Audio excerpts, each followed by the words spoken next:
Welcome to NDTR Spotlight, the corner of the internet where NDTR shine. I'm your host, Marie Lorraine. Today's guest, very excited to have. She was nominated from another spotlight that we had on the podcast, and she has her bachelor's in family consumer science, major in dietetics, her master's degree in community nutrition.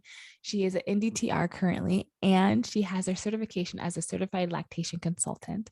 She works at WIC currently and has served as experience in food service and community health.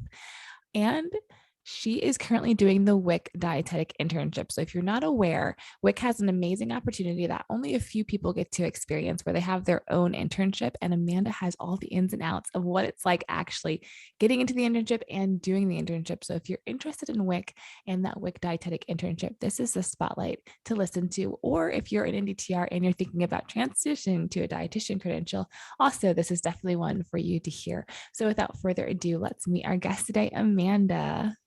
Amanda, thank you so much for being here. Hello, good morning. Good morning. It's morning. Good morning. And so let's start. How did you find out about the NDTR credential? Okay, so at the University of Georgia, sophomore year, I met the first DTR. She was a teaching assistant for a nutrition outreach internship I was doing. And then shortly after, I got into the peer nutrition educator program. And that's where I met the second NDTR, who you previously spotlighted. And I started working with her and loved it. And I also learned it from professors in classes about how it's different from the RDN scope. And I just thought it'd be a cool credential to get. That's so, I love that you're at the University of Georgia. I've heard so many good things about their program, but how they were talking about it and you knew about the credential essentially from the beginning of your schooling or education in dietetics. So what was I know you heard about it during the rest of those years in your undergrad, but what made you say, I'm going to do the NDTR credential as opposed to go right for the dietetic internship? So yes, I was doing a online master's and I wasn't really in a rush to do diecast. And between the summer after graduating my bachelor's and the fall semester, my master's, I kind of just took it slow, worked with a dining hall at UGA, started applying to jobs. And it just so happened that one of the jobs I applied for was the WIC nutritionist position, and I got it. They were telling me all about the internship. I mean, I already knew about it from school, but once I got there and learned more about it, I was really excited.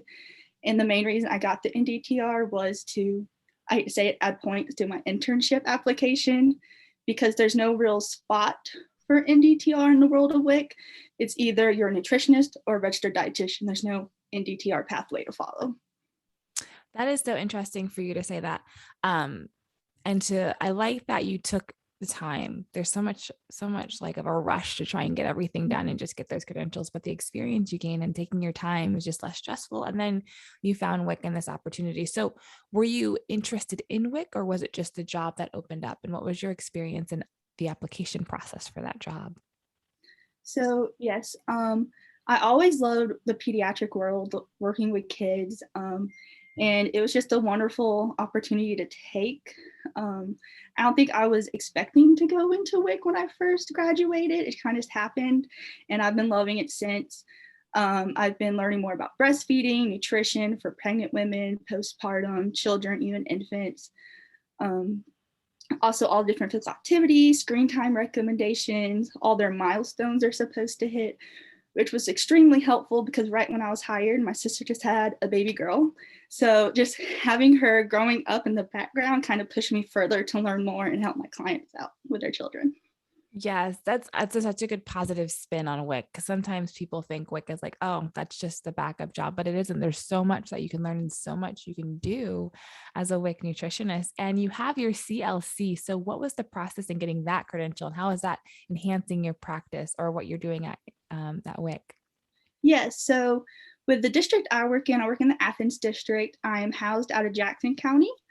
I work at both the health departments. I actually had the opportunity to help open the second one at the other clinic in the county, so that was very exciting.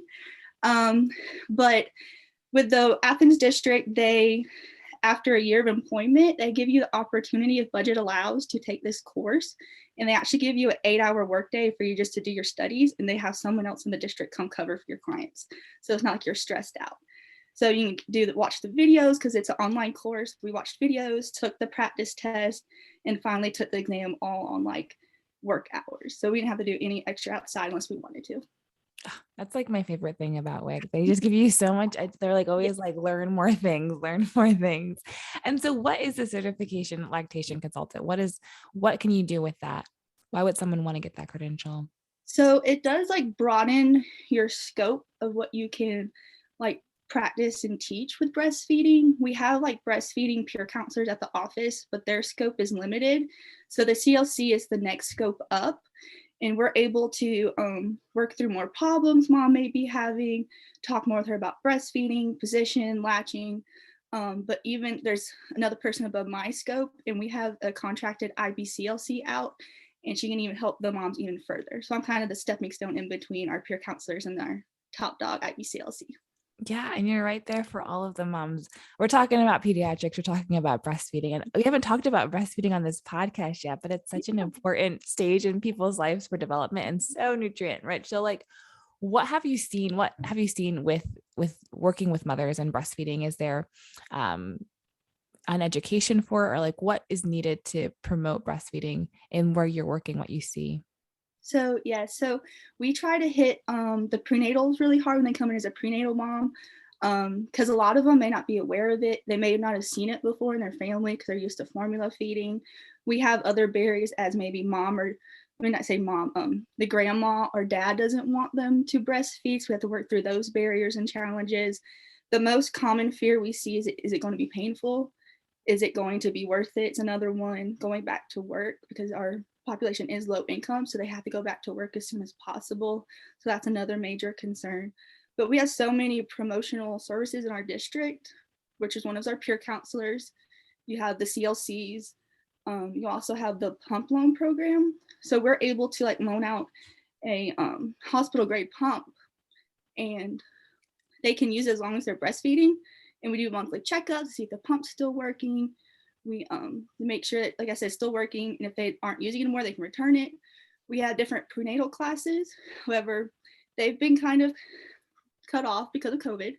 But our breastfeeding peer counselors try to do more one-on-one over the phone or individual, depending on if mom's wanting to come into the clinic.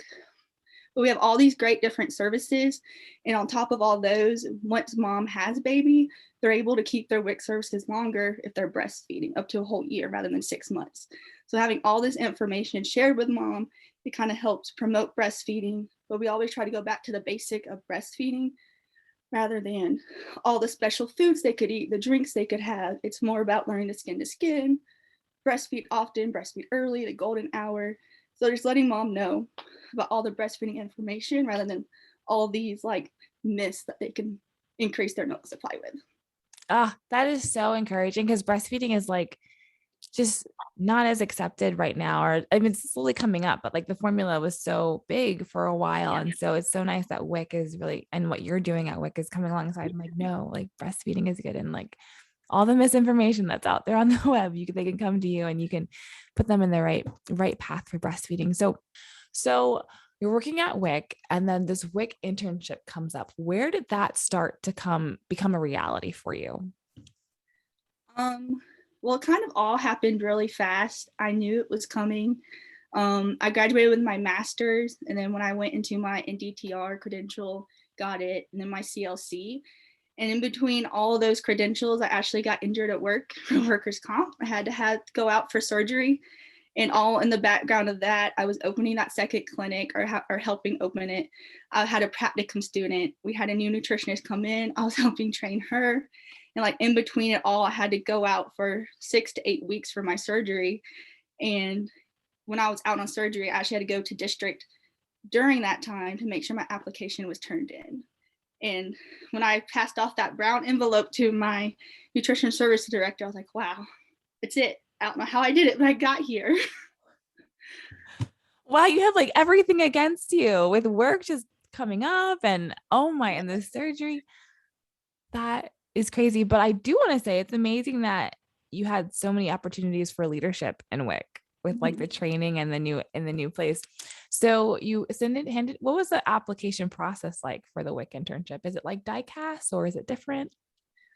It's not DICAS. You don't go through DICAS at all. They have an application on our Georgia WIC website, and you download that, you fill it out. You also get like official transcripts from your college, you get letters of recommendation.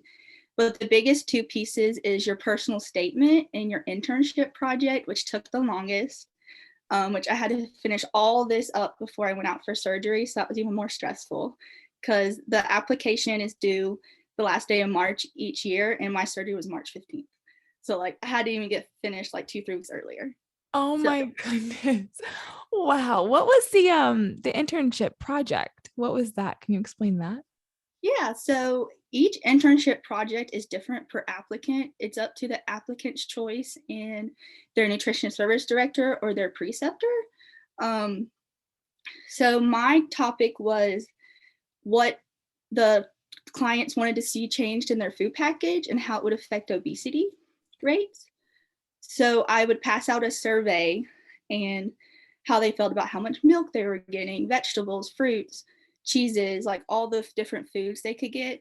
And a lot of them wanted to see more fruits and veggies, more protein options like meats, so particularly like canned chicken or like canned nuts, and then water. So I took the more fruits and veggies, the protein, and the water, and I researched it how if it was added in, how obesity would be changed based on their changes to the food package. What was the results? We're so curious. We want to know, Amanda. So they would definitely see improvements in obesity. The biggest thing that I took away from the research was for the juice in the WIC program, they're offering like 75 to 110% of their daily needs for the whole month on the current WIC vouchers. So decrease the juice, increase the fruits and veggies would be a great change to start off with. Yeah, and it doesn't sound like it's too complicated. That's interesting too about them wanting water. That's something I would not have thought. Well, one statement in particular was we may not always have access to clean water. So that's what drove it. And then you had the dietary guidelines for Americans saying water first. So that's another reason I went for it. Yeah, that's a great way to tackle that. So you have to do all that work, all that research before even knowing if you got into the internship. Yes. Wow. Okay. So if that was the prerequisites for the internship, I'm scared to ask, but I know the audience and I want to know, what has the internship been like? Okay. So the biggest chunk of it is community. So after turning in my application in March, we found out if we got an interview for it about May. I think it was May. So that kind of looked like a 4 to 5 interview panel of RDs from the state office, interview, and you present your project. And then you would get an official acceptance letter like June. And then we'd have to like do a official letter back saying we accept this position or we reject it. So at about mid-August, we had all of our orientations. And the end of August, it really started. And we're up in community up until about mid-January. So I've been going out learning more about my community, learning more about the programs that the Department of Public Health offers, such as chronic disease, children's health, environmental health. I've been also doing policy development, writing legislators, quality improvement projects with the district, and much more assignments, but I'm sure you don't want to get bored about talking all of those. No, it's interesting to know. So then after your community in January, do you need to do clinical and food service? How does the rest of the rotations work for you? So yes, so with community, you have to pick your own preceptor, which I chose my nutrition services director. And then our DI director from the state will set up all of our food service, our clinical rotations. So she finds our preceptors for us based on our location and where we're at. So the next one starting mid-January is food service, and I'll be with the Clark County School Systems in Athens. Oh, wow, nice. That's so fun. There's a lot of people who like food service out there. So I've heard very good things about, especially children nutrition or school nutrition. Mm-hmm. So then when are you done? And then being a WIC internship, do you have an obligation to WIC afterwards? Or are you able to just go be a dietitian somewhere else? What are it's like the red tape with WIC, the WIC internship? So yes. So the internship goes up until the end of July, like the last day of July, and that's when we can go ahead and sit for the RD exam. And once we take the exam and pass, we have to work for WIC for 2 years, but it can't go past 3 years after graduation. So you can't continue to work at WIC, you have to go somewhere else after. Is that what that means? No, we will continue to work for WIC, the guaranteed 2 years, not past 3, because since they pay for everything, it's kind of like a guaranteed job security for us, and they won't lose us after like training us and getting that credential. But if we do choose to go somewhere else, we have to buy out the contract.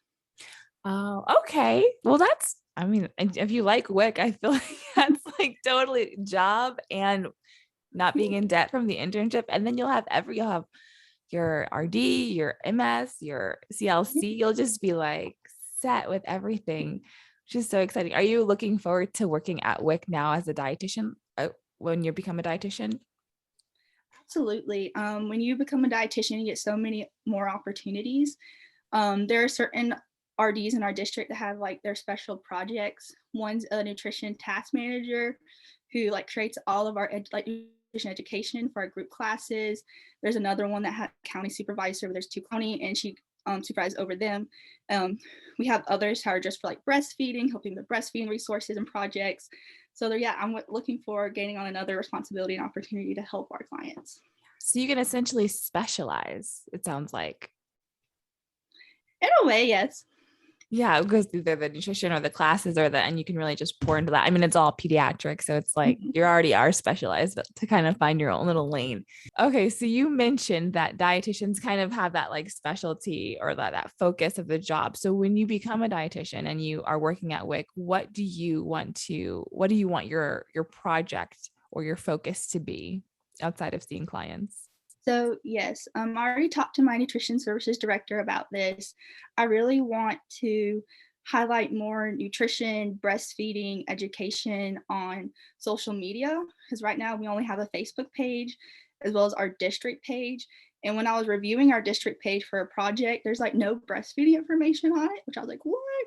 That's what a big part of WIC. So I want to help them get more information on our district website, our Facebook page, and maybe in the near future, create an Instagram page for our younger populations. So relevant. And usually, I mean, when I was working at WIC, the moms were very young. Mm-hmm. So that's a good space to engage with them. Yes. And get them learning. Awesome. And so you mentioned a little bit about working with students and stuff. So usually as a dietitian, you have preceptors, but what's your experience currently now with working with students or other mentoring things? Yes. So I had my first practicum student from UGA. UGA commonly contacts our nutrition services director trying to set them up for a practicum for one of their graduation requirements. And I got the opportunity to be a practicum mentor for an individual starting January 2021. And it was awesome. It was also hectic because I was opening both of the clinics, so we were going back and forth. I was preparing for the internship application, preparing for surgery, going to physical therapy. I even had to, unfortunately, have her sit in with the newer nutritionist while I was gone. But her favorite part of being a practicum, she loved how they bounced off questions and information off each other. Like, what would have happened if I said this, or should I have said this? So that was her favorite part. We also have to come up with a project for our practicum students. So she loved her project. I actually had her create like food demonstrations if we're ever to have food demonstrations of production. So we had to create some ones for breakfast, lunch, dinner, even like a beverage. And she had to use WIC ingredients with minimal like appliances because again, low income populations, we're not sure what they had. So I really enjoyed working with her. She's actually a WIC nutritionist in another district now. She's loving it. She was hired like right after graduation, maybe a month or two, and she's settling in, loving it. She's actually wanting to apply to the internship next cohort. So I'm going to be cheering her on. She's cheering me on now. So we're going to go back and forth, but that's awesome. And the University of Georgia also has a mentor program where current students can request help from previous alumni or graduate students. And I signed up to be a mentor. I've had one so far. she will be graduating soon with her master's like next December. And she's wanting to apply for WIC. She's already asking me about the WIC Dietetic Internship. She's coming to observe me in appointments with clients. But of course, we always ask the clients if it's okay. If they say no, we're outside. But it's just a great opportunity for them to see more, learn more about WIC, and for me to try to gain that leadership opportunities and roles. And I currently just signed another mentee on this week, and he's a second year dietetic major, and he's hoping to learn more about how I got to where I'm at. And I'm just excited to start that journey again. Amanda, it's a testament that you are so good at what you're doing with this mentorship when the people that you're mentoring want to go into what you're doing, because you're showing that it's enjoyable, that it's encouraging, and you're really changing people's lives. So that just speaks volumes to your passion and your knowledge and your expertise in the world of WIC. So thank you for doing that and just spotlighting that program in a good and positive light for what it's really designed to do for the community and for women, infants, and children. So I want to go back to the Ndtr credential. You mentioned you got it because you wanted to be more marketable or stand out more on the application. So when you were studying for the exam, getting the credential, did you find any other benefits that weren't expected outside of just having that extra credential on your application process? Outside the application process, work-wise, it didn't really do much because I was saying that there's no really pathway for NDTR. But I think I stood out more on the outside world. I feel like more people were trying to contact me, learn more about nutrition once I put that NDTR on my social media accounts, my LinkedIn, and everywhere else. Oh yeah, so more marketable, just like in the world where people are like, what is that credential? Yes. That's very cool. Are you studying for the RD exam yet? Not yet. I actually just emailed my nutrition services director to see if they could purchase some study materials with our DI budget, because the state gives us certain budget that we can spend for dietetic internship materials. So I was going to see if they could cover the study materials for those. But at the end of our internship, the state will give us like an RD exam prep course.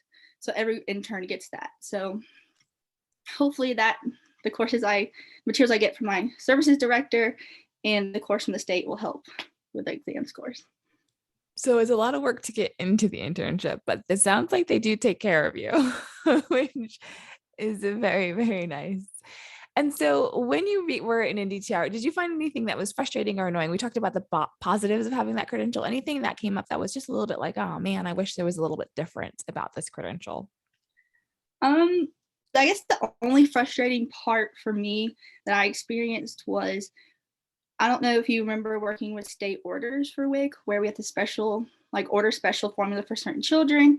I couldn't sign off on those, even though I was preparing them all.